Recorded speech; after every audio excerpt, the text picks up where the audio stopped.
everybody. Yep. All right, we're gonna start this now. Let me see if I got this right.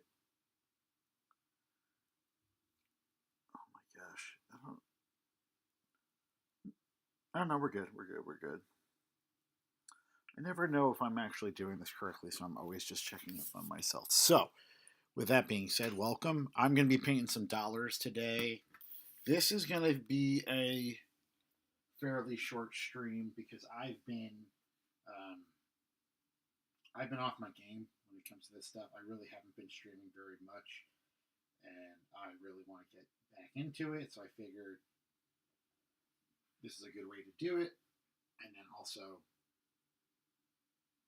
my setup is kind of crazy. So essentially, what's going to happen is I'm making dollars that are going to look kind of like this.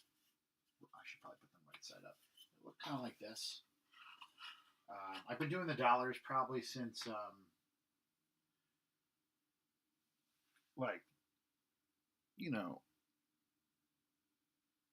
2009. Actually, that's not really a great view. I really kind of want to move this closer. See, this is the thing. My setup is all kinds of messed up. I guess because I'm used to normally working much bigger on a stream, but all right. I think that's probably as good as it's going to get. And yes, my child wants to let me know 15 years. Okay, yes. I know I'm old. I'm old. I know. No one's more aware of it than I am. All right. So these are the ones I started today during my lunch break. I'm going to kind of bang out another one right now. Um, these kind of work like, what do you call it? All right. All right. So I've been doing these for a while, and I started a couple. I want to do a couple more. So recently, I've decided to do these on wood, partially because I just kind of feel like they feel. How do I say this? Like more consequential,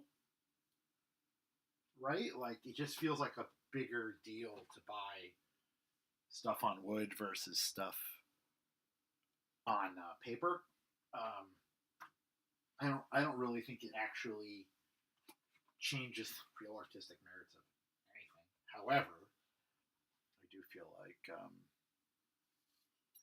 if you're going to be paying for one of these dollars, right, you need to feel like you're getting your money's worth. Um, every time I talk about this, it makes me laugh a little bit. So, I started doing these originally. I thought it'd be neat to kind of like. I just really liked the way the dollar looked, like the single looked, and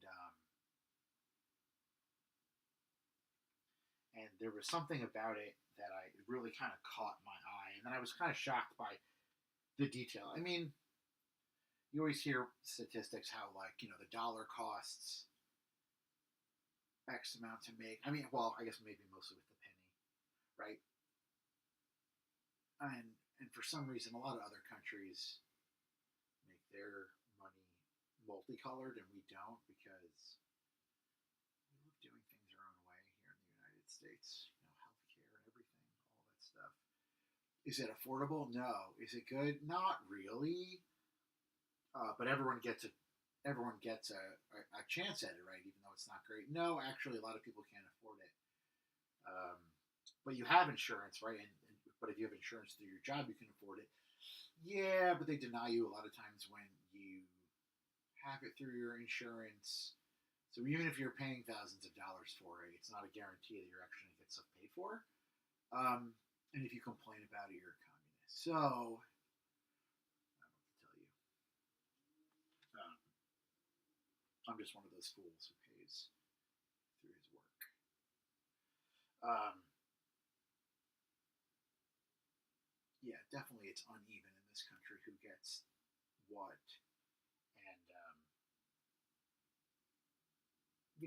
and it's tough, especially when you've heard all the hubbub of the number one health insurer in the United States, GoFundMe.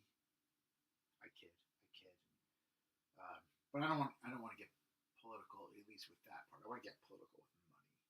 So I started making money, and I was really kind of trying to make. The idea was like, oh, I'm always trying to exchange art for money, but what if I just made money and then I exchanged that for other money? That might be cool, right? Money's cool. People like money. I mean, I know what you're saying, but David, you're always trying to, excuse me, but David, you're always trying to get money out of the arts, right? Sure, money totally corrupts the art market. In some ways, the upper echelons of the art market are just a form of money laundering for the rich and the um, crypto fascists. But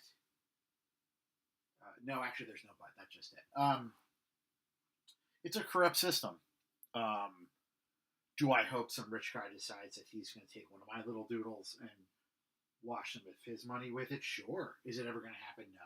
I make money for people who make a moderate income because in this country, I work every day. But however, I do believe in the arts, so I'm not dismayed about that part. But I'm dismayed about the role of money in our lives. And back thousands of years ago, the ancient Chinese were kind of dealing with the idea of like how do we exchange value along this vast continent.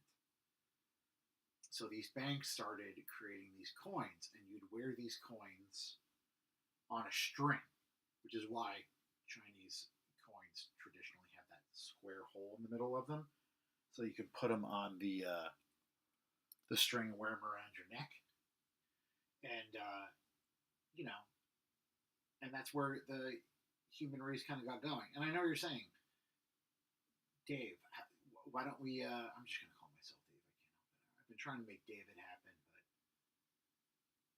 my kids and my sibling keep making fun of me for it. The idea being that, like, where was I? You know, you can't barter for things like your rent. Like today, I literally paid my rent today to my landlord a day late because their kid was sick, um, which is fine, whatever. But like, there's no way I could pay my rent with like how many dozens of eggs would it cost to rent an apartment in central New Jersey? Who knows? I think it'd be astronomical. Although I don't know, maybe under the new administration it might actually start to work out. However, where was I? Yeah. So I started realizing that like our relationship to money is very fraught and it's very strange. And then I started thinking about it. Well, really, money, which says, money is a promissory note, right? You don't get money. Money isn't actually worth anything, right? It's the government and the government agencies behind the money that makes it worth something. So, for instance, the US dollar is used in many countries as their currency because our currency is less volatile than the local currency. And that helps prop up um, the value of the dollar too. So that's good for people who are already using the dollar, people who already have a bunch of dollars, right? So the idea is that like the dollar itself means nothing. It is literally a marker that marks that exchange between two people. And I don't know. I just I thought I started, my brain started to melt a little bit, especially when like I what do you call it? I had at that point I had one kid on the way. I didn't even have any kids, and so I was really kind of trying to make the dollars. I was trying to have some fidelity to the real dollar, and then at a certain point, I was like, why am I doing this? Like these guys are dead, and if it's my dollar and it's not real anyway, I should really start putting whoever I want on it. And so I've kind of messed with it. Like I would switch presidents around. I'd put other people on. I'd put cartoon characters on. I'm actually probably going to do this one with a what do you call it? A empty suit. One of my characters from the Cryptid Mountain series or the upcoming Cryptid Mountain. second series. I've been making these empty suit drawings for a little while. The idea that, like, there are people in the government and corporate world who work hard, but there's a lot of people who just kind of take up space, and I call them empty suits. People who, like, are really only there to justify their existence and not actually there to push society or anything really forward. Um, so I'm going to make them the main bad guy of the next Cryptid Mountain series. Have I started writing the sixth and final episode of the first Cryptid Mountain series? No. I actually sat down and wrote it.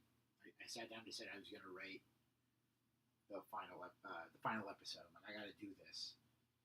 And by the time I was done, I realized I had just rewritten episode 5.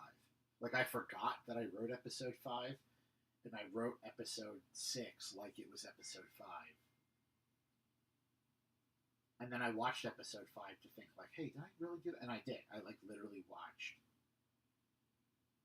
the fact that I had filmed the thing I just wrote months ago. So I have to start all over, but I'll probably start this weekend. And I might even start recording this weekend because I'll have my kids for at least part of the weekend. Well, I mean, I'll be with them, but, they're going to be busy doing this, that, or the other thing. But, it's something we all enjoy doing. But I don't like to give them an unfinished script. Like, whatever. They're creative people, so, like, I'm more than happy to let them improvise, but I find it's a lot easier to improvise if you have actually something of substance to improvise against.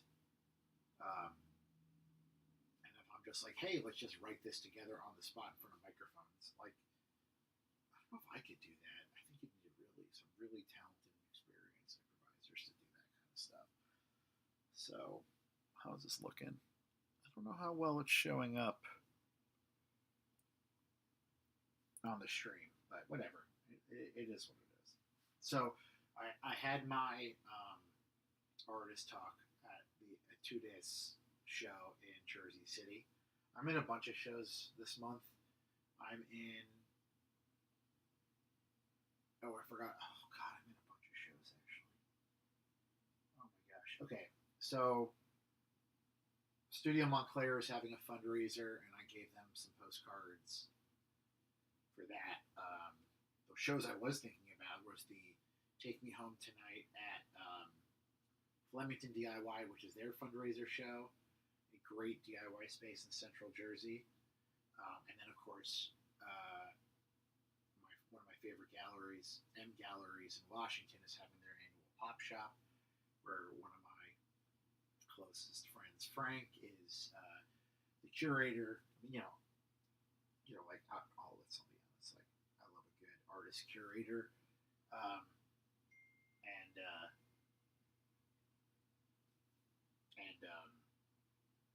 getting heckled by my child while I'm streaming. Yes, shout out to my Patreons. If you want to help support the channel, you can go to patreon.com/LaMorte. And that is what we call the Strange Offering Sticker Club. And we have a $5 option. So $5 a month, you get a couple of stickers every month. $10 a month, you get a full pack of usually 4 stickers. Or the $12 tier is where you can be shouted out in any one of my YouTube videos. So I've been shouting out Brian B. I don't really want to give anyone's last name without their permission. One of my patrons is paying for the hefty sum of $12 a month. He is my YouTube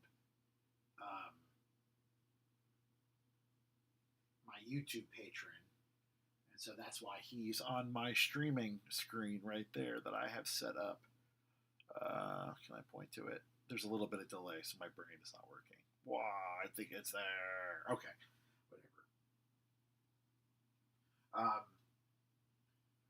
So where was I? Yeah, so, like, I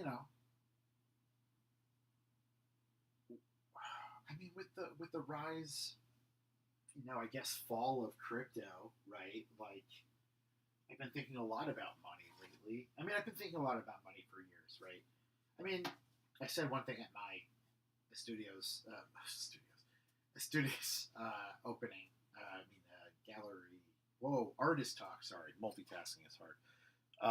In Jersey City at Smush Gallery, we were talking about how I kind of think of like all what do you call it? All museums are kind of like stores. It's just you can't afford to buy anything there because you're too poor. And a gallery is like that too, but a gallery is totally open to the fact that it's trying to sell you art. But like a museum, it's trying to make sure you have like it's trying to create a community. It's trying to have people interact with the art, but also like they they're not trying to hide anything from you. Whereas like a museum, they're like trying to pretend like we're not there just to spend money on artwork or whatever. It's not just the gift shop; it's everything there. You'll notice when you go to the museum, it says like gift from the whatever foundation or the Ida and Samuel whatever. Like it doesn't even matter. Like it could be everything in the museum has been bought and sold or is on loan by the either the descendants of or the actual wealthy couple somewhere or whatever. But yeah, like so I really got me thinking about money in the arts. And at first I was like, oh, this is depressing. I don't even want to think about how much money gets spent in the arts and how much like money really influences art. That's sad. That's so sad. David doesn't want to talk about that. But no, David does want to talk about that because in some ways it's super important, right? Like we have to have a realistic view of how things work. So here's one of my empty suit drawings. This one is for if you see this somewhere, I don't know where it came from. So yeah, the idea being that like I'm trying to kind of reconcile money in the arts. I mean, money is such a huge part of everything we do, right? Especially living in the West, we live in a capitalist society, but um, it's not always a bad thing. But I think maybe it's mostly a bad thing. I don't know. So I thought to myself, like, why am I making paintings and hoping someone will buy them? I should just make money and hope people will just give me their real money for it. And eventually I started making the cartoon bills or the bills, with the wrong presidents and all that. I started out making ones when I was just using them for backgrounds and paintings. And then when I made them as projects, I actually have a whole bunch of videos on this channel of me time-lapse watercolor painting a bunch of $10 bills.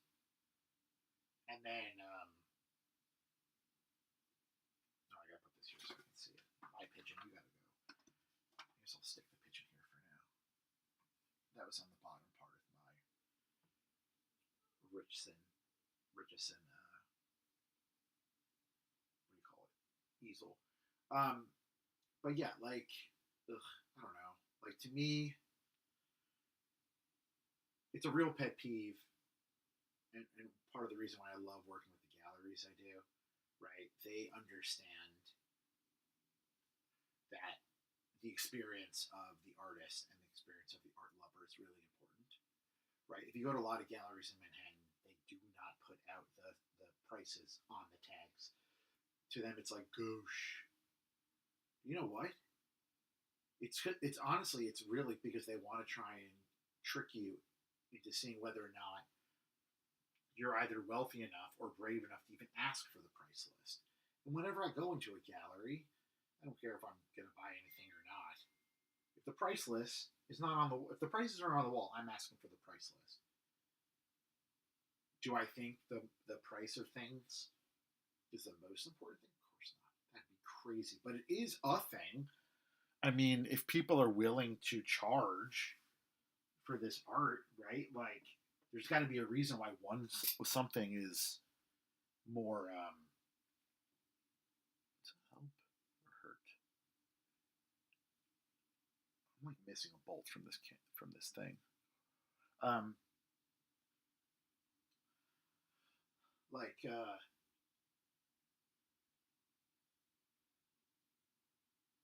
was I? There's a reason why certain artists, their work costs more than other artists. There's a reason why certain kinds of art cost more.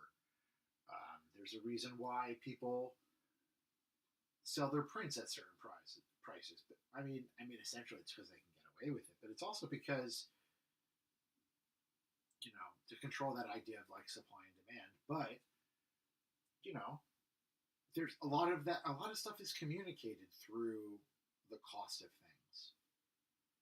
Like something. One thing I always say, like if you're going to run like an event, I always tell my friends, you're going to run like an art event, you have to make it cost something, right? Everything's got to cost something because if it's free, people don't feel committed to the event. Now, I'm a total advocate for, you know, like not charging people when they get there, like saying, "Hey, actually, you don't have to pay. That's fine." Oh, you don't have enough money? Like Flemington DIY, they have a they. I think all their events are like $5 or $6, depending on what. No, $5 to $10, depending on what it is. But they have a policy of not. They have a personal policy of not turning anybody away, and I like that idea. Like I've sold stuff on like Facebook Marketplace where it's like, oh yeah, I wanted $100 for this. You only have 50. That's fine. Or hey, you know, it's not as nice as I remembered it, so you can get a little discount. Um, am I some kind of full of rant? Oh, why can I not say the word full of rant? Oh my god, am I some kind of like Uncle Moneybags? Why can't I say philanthropy? I can say philanthropy, but I can't say philanthropist. Whoa, I got it out. Boom. No, of course not. I'm I'm scrounging for money right now. Honestly, am I hurting? No.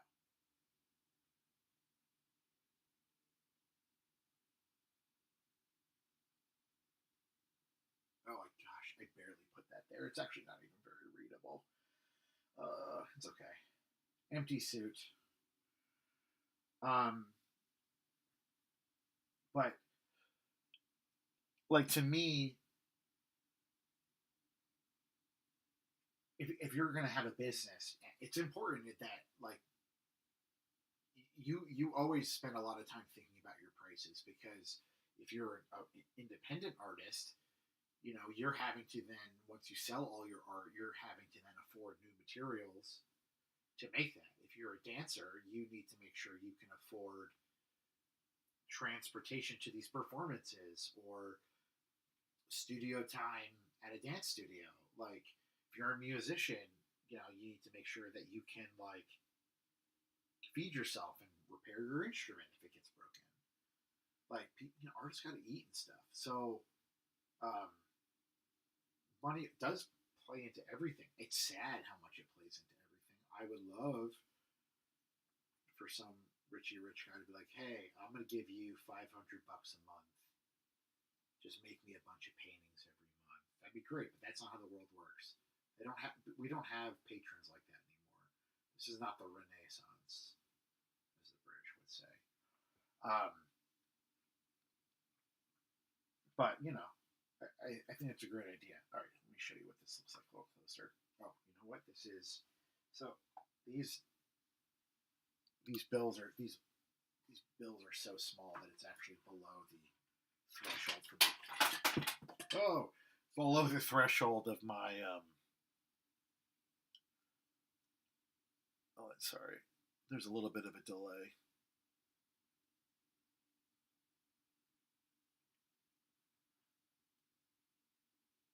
Yeah, there it is. It's actually just below the threshold for this thing, so I think I need to make an adapter for these paintings. But I don't know. I mean, it doesn't really matter. There's only a handful of people even watching it, and most of it is just literally my oldest shadow. But that's fine.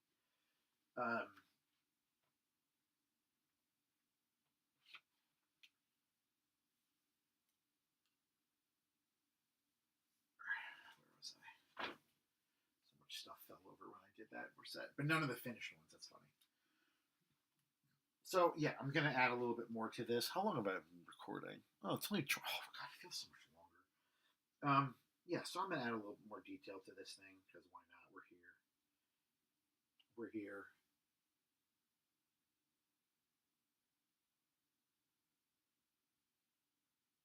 But I don't know. At a certain point, when I was getting into crypto, then I started making the dollars increments of crypto. So I was like, I went from ones to tens to twenties to hundreds, and then I was like, fifties is probably better. And I was doing crypto, and then a friend of mine was like, actually, fifties are seen as bad luck in many circles. So it turns out gamblers see um, $50 bills as bad luck because the famed gangster Bugsy Siegel. I was going to say Beanie Siegel. He's the famed rapper. Whoa, I almost knocked over my computer. The famed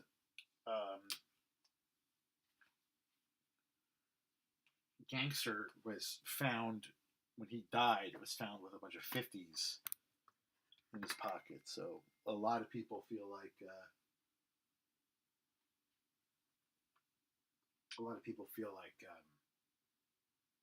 they're bad luck. I'm just like, it's a miracle he had any money. Although my oldest just texted me that they like $5 bills, and that's because I pay for most things. That's why you like $5 bills. No, $5 bills are awesome. I love a good Lincoln, but you can't get much for $5 nowadays. Um, I think if I started making prints, I actually thought maybe I would make postcard-sized prints of these again at some point, and so then maybe I would make some. Then maybe I would. What do you call it? I would make some like smaller increments. But recently I've been thinking like, well, why am I so obsessed with um,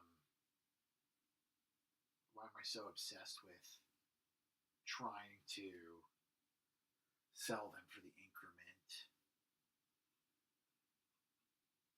on the dollar? Like I should just try and be a little should be a little bit more flexible. So I think what the new rule now is, at least for now, so I'm going to sell them for 50, the wooden ones, whether they say 50 or 100 or whatever, and I will ask people to not try not to sell them because like once you buy something, you own it in my mind, unless we work something else out, some kind of revenue share or whatever. A lot of artists do, right? I really can't control you. But I might want to have you sign a promissory contract stating that, like, hey, I promise, I, Art Lover, state your name. No, I, Art Lover, will not sell Dave's painting until I get, for anything less than the cover price. I don't know. I don't know if that's even reasonable. I might need a wider brush for this. Why do I still have to? Is this one of those brushes? Oh, man. So I bought these Jack Richson trays. You tell them a fanboy? I like using them. They're like my go-to watercolor trays for my students, and I genuinely hate the brushes that they came with. They're oh yeah, this is definitely one of those. Ugh, why am I doing that to myself? They're trash. The brushes are trash. They don't really hold that well. I mean, look, they're free brushes that came with a 24 set of colors. So like, I didn't ruin this one. Yeah, this is like rock solid. All right, can't use my Princeton brush. That's too small. Oh,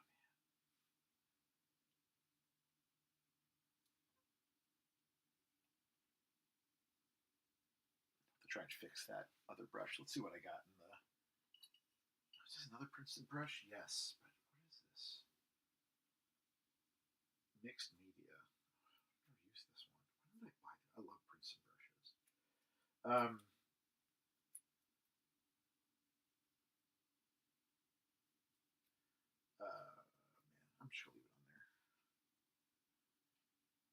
Actually, it might be that this is just too dry. Yeah, maybe. I feel like bad about letting this paint's on its way out. That's part of the problem. All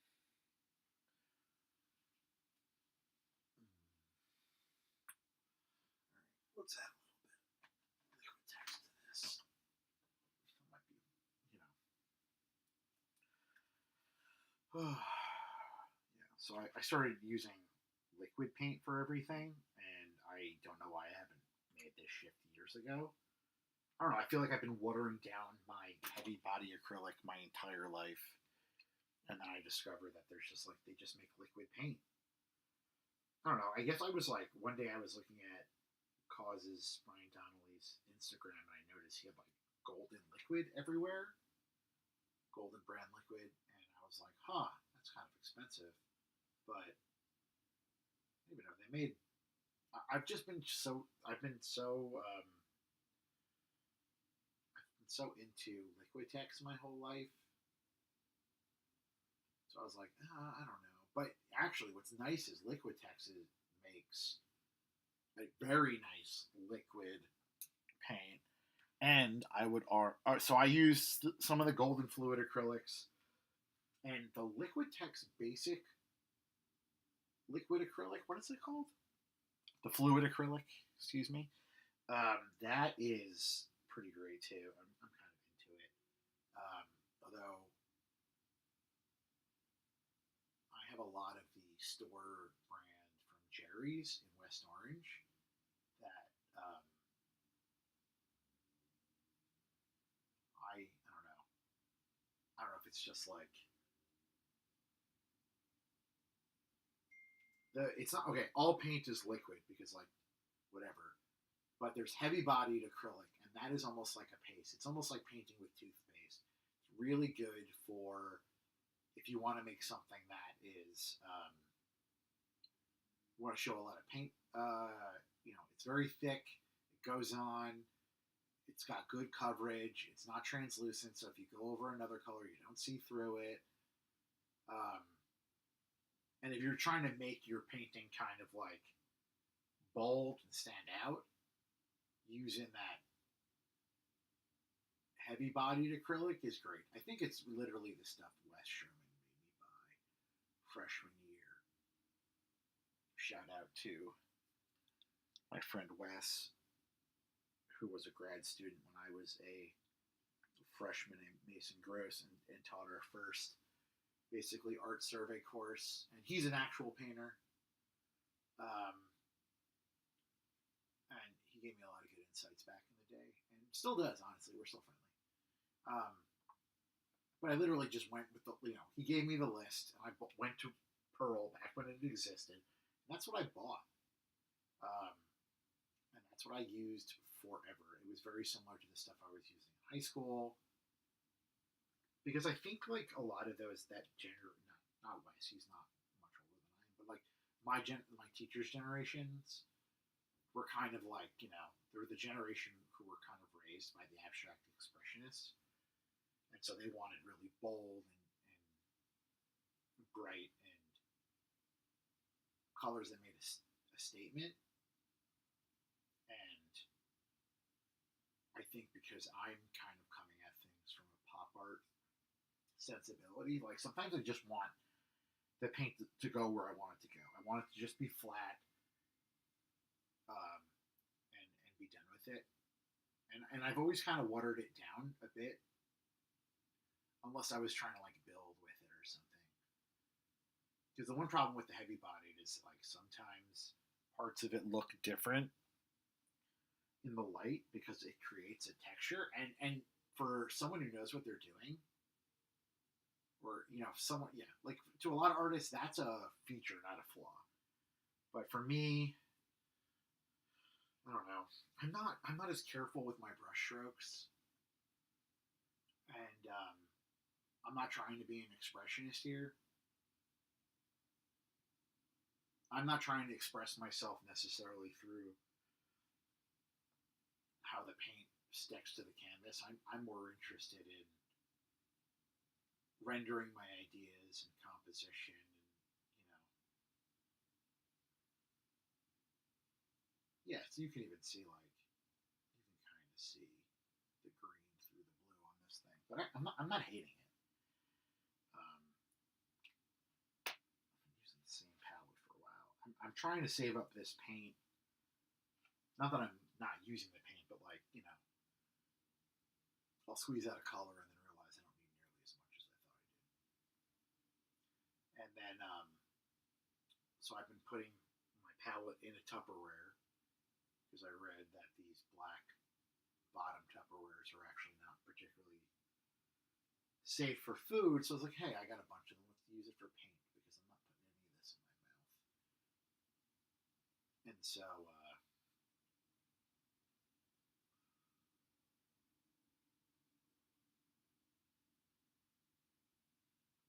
yeah, there's something about the fluid paint that kind of you put it down and it goes where you want it to go and it stays there. And I really like that part of it. I swear by the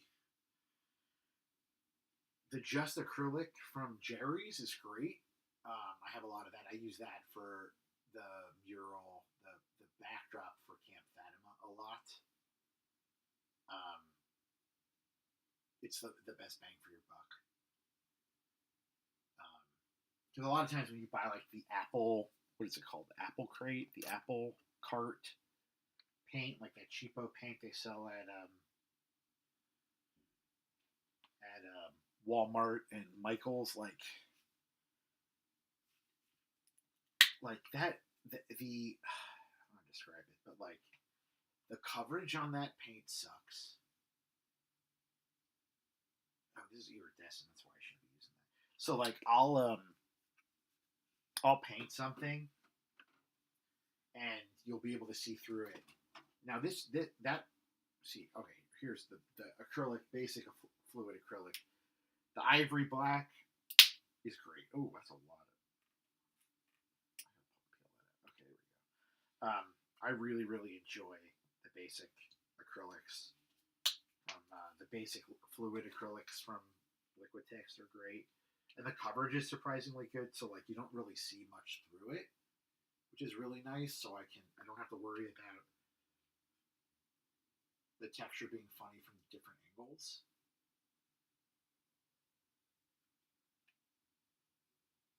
Sometimes I gotta go over lines, but I don't know. For me, I don't know, I'm not really a painter. Do I paint? Yes. Do I paint every day? Practically. However, I'm more of a sculptor who's stuck painting, especially if I end up moving out to, might be moving to the city. I'll become a city boy over the summer. Um, and I'm probably not going to have the space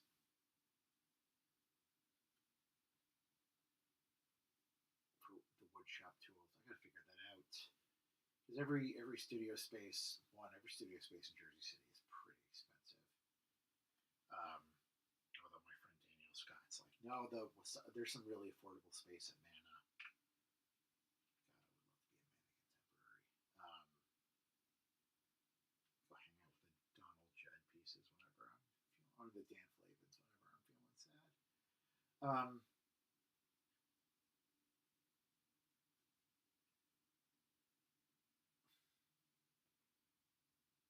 But alas, we'll get there. We will figure it out. We can work it out. I paint over where I wrote empty suit, and I'll just probably do it in another color later on. But yeah, I love the coverage of it. How long have I been doing this? Almost 40 minutes. All right, I'm gonna give this a little bit more time.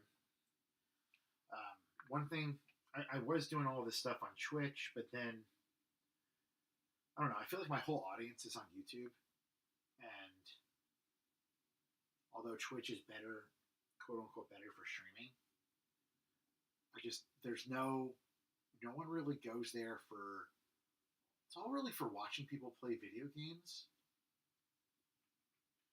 which is fine. I have no problem with that, but I'm not interested. The only time I ever go to Twitch watch the best show. But whatever.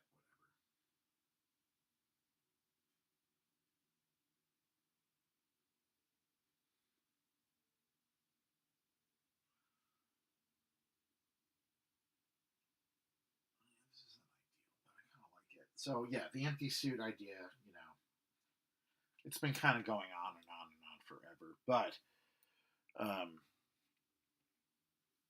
don't know. I'd love to just show a ton of these somewhere. Frank and I were talking about one day, like doing a showing of the dollars, but then use like where you could buy the dollar painting, and then you could use the dollar painting to buy other dollar paintings, and then so if you decided, hey, halfway through the show, actually, I would like a different, as long as the what do you call it, the increment on the dollar was high enough, you could like get the one you wanted. You could exchange it for another one you wanted. I don't know. For a little while, I was like, oh, I should make my own cryptocurrency so that I could use the cryptocurrency for people to buy my paintings. And then I wasn't totally sure if that was going to end up bankrupting people.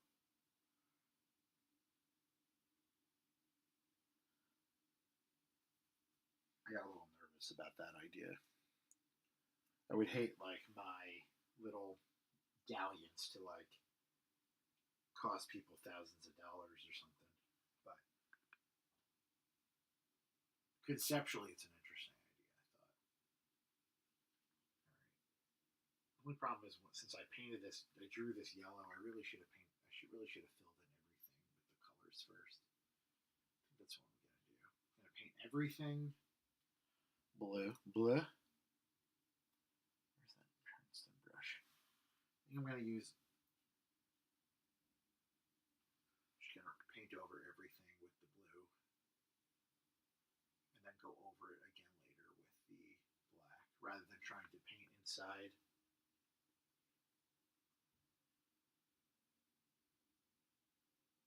Shout out to Liquid Texas Ultramarine Blue.